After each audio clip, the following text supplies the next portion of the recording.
Californie. Pendant ce temps, le domaine Laffitte est repris par le baron Eric en 1974. Lui aussi s'ouvre à l'étranger avec l'acquisition de vignes en Argentine, au Chili et au Portugal. Si la rivalité persiste entre les deux domaines, elle reste amicale et l'émulation est bénéfique.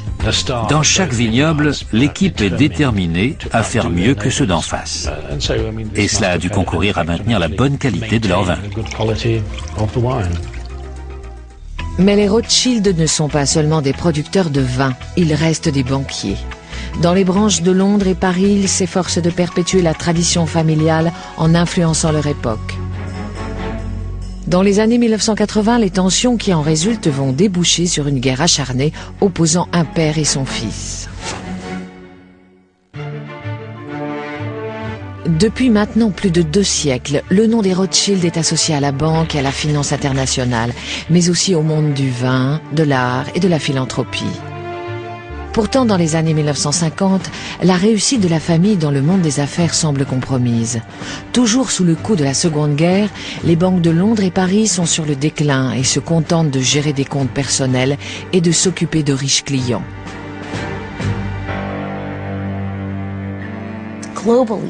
L'économie mondiale s'était considérablement développée depuis le 19e siècle, et notamment hors d'Europe. Inévitablement, les opérations menées sur le continent européen avaient moins d'importance qu'avant. À la fin des années 1970, Jacob Rothschild, l'arrière-arrière-arrière-petit-fils de Nathan Mayer, entreprend de revivifier la branche anglaise. Impressionné par les résultats de banques d'affaires américaines comme Merrill Lynch et Goldman Sachs, il veut étendre ses activités en ouvrant la sacro-sainte entreprise familiale à des investisseurs étrangers. Jacob voulait que la maison Rothschild rejoigne le club des grandes banques d'affaires et qu'elle ait une structure plus ouverte sur l'extérieur pour pouvoir s'impliquer sur les marchés et créer des tables de change et vendre des titres, des valeurs, des créances, etc. Mais Evelyn, son cousin et rival pour la succession, défend une voie plus progressive et prudente. Il veut que la banque reste une entreprise réservée à l'élite. Il ne faut pas investir sur les marchés et prendre des risques en vendant de gros volumes de titres. On ne risque pas son argent sur ce type de transaction. Il faut maintenir ses capitaux au niveau minimal sans les mettre en jeu et au contraire, vendre très cher ses conseils aux autres. C'est la vision d'Evelyn qui finit par l'emporter et Jacob perd sa bataille pour le contrôle de l'entreprise familiale. Mais la surprise vient du père de Jacob, Victor, qui soutient son neveu Evelyn contre son propre fils. Cette lutte de pouvoir divise la famille. C'est le premier grand conflit depuis la création de la banque au XVIIIe siècle.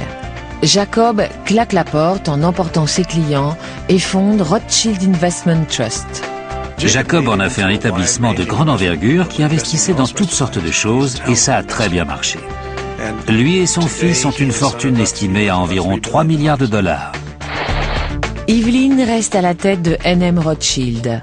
Sa vision d'une banque haut de gamme est elle aussi lucrative car les grandes banques d'affaires perdent de leur attrait. De nombreuses corporations ont préféré se faire conseiller par de petites banques élitistes, en se disant qu'elles risquaient moins d'être soumises au conflit d'intérêts qu'on peut avoir quand on fait à la fois du conseil et des transactions sur les marchés.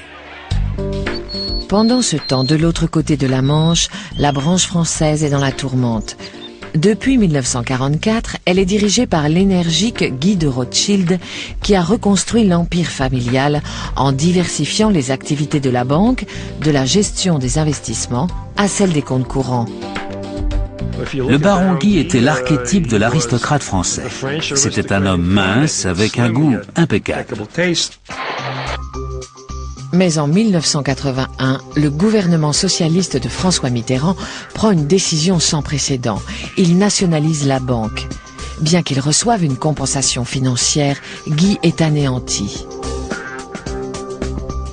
Guy avait tout perdu pendant la guerre. Et ça a recommencé en 1981. Là, il a dit « Trop, c'est trop, je m'en vais ». C'est la destruction de mes 40 années de vie professionnelle et de ce que j'ai bâti avec mes associés durant toute cette période. Tout ça nous est arraché des mains. Il s'est dit qu'à cause de leur nom, de leur réputation et de leur argent, les Rothschild avaient été pointés du doigt.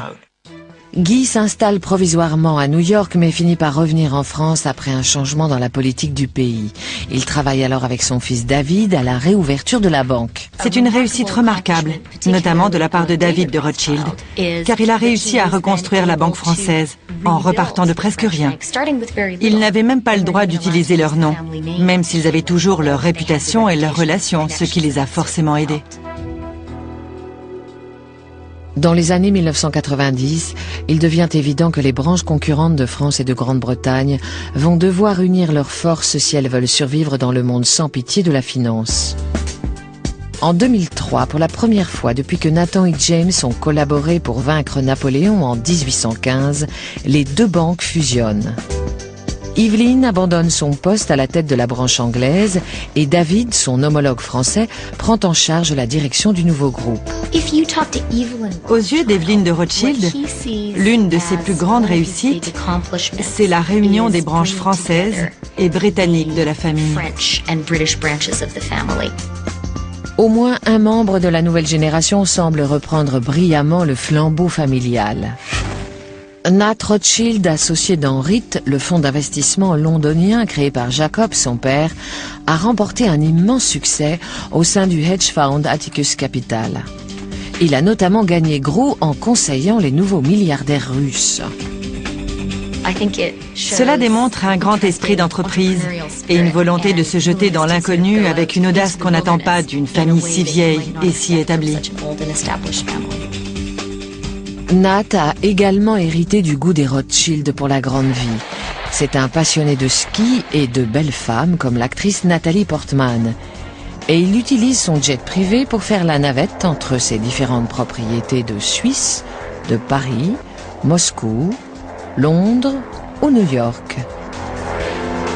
Pourtant, il préfère rester loin du feu des projecteurs. Clairement, Nat Rothschild a une attitude très ambivalente vis-à-vis de la notoriété et peut-être de son nom de famille.